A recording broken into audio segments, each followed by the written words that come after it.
Kabul, scores of journalists are among the tens of thousands of people trying to flee Afghanistan following the Taliban takeover, fearful of violent reprisals from the militants.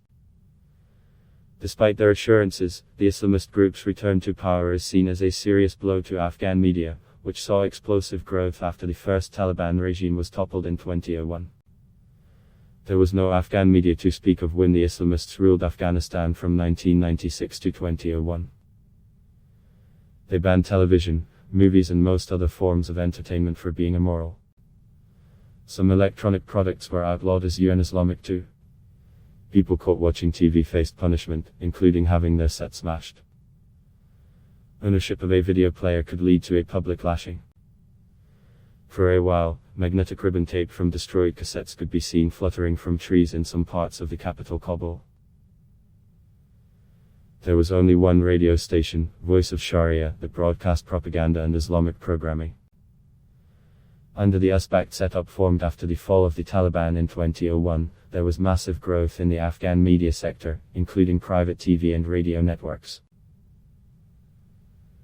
And it was not just news, movies, soap operas, talent shows and music videos were also produced. Afghanistan now has more than 50 TV channels, 165 radio stations and dozens of publications, Watchdog Reporters Without Borders, RAST, said this month, citing the National Press Federation. Internet and social media access, especially through smartphones, has proliferated in recent years too.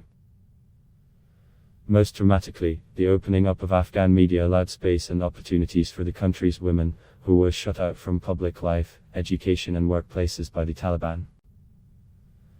Hundreds of women around the country worked on and behind the screen as journalists, producers, hosts and performers. Dozens of Afghan journalists also worked for foreign media. After the fall of Kabul, Taliban officials in Doha and Afghanistan stressed that the media could continue to operate freely and that journalists would not be harassed or harmed. They held a formal press conference where spokesman Zabihullah Mujahid took blunt questions. One Taliban official even sat down for a TV interview with a woman journalist, as if to press the point. As with their promises about other issues such as women's rights and amnesty, however, there appears to be little trust among Afghanistan's journalists that the Islamists mean what they say. In recent weeks, dozens of TV and radio outlets have stopped broadcasting or were seized by the Taliban as the militants rapidly captured territories on their way to Kabul. And despite the promises made by their top spokesman, Taliban fighters have been reportedly going door to door in recent days searching for opponents, including journalists. In the northern province of Jowzjan, local radio station Salam Watandar said Monday that it will be allowed to broadcast content after it has been reviewed by the local Taliban office. There is strong basis for the fear and mistrust among Afghan journalists.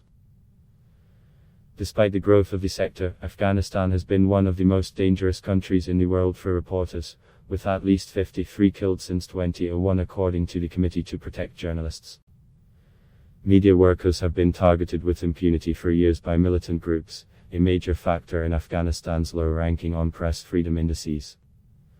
A high-profile woman journalist at state-run broadcaster Arta said last week that she was told to go home because the system has been changed. Our lives are under threat, said Shabnam Doran.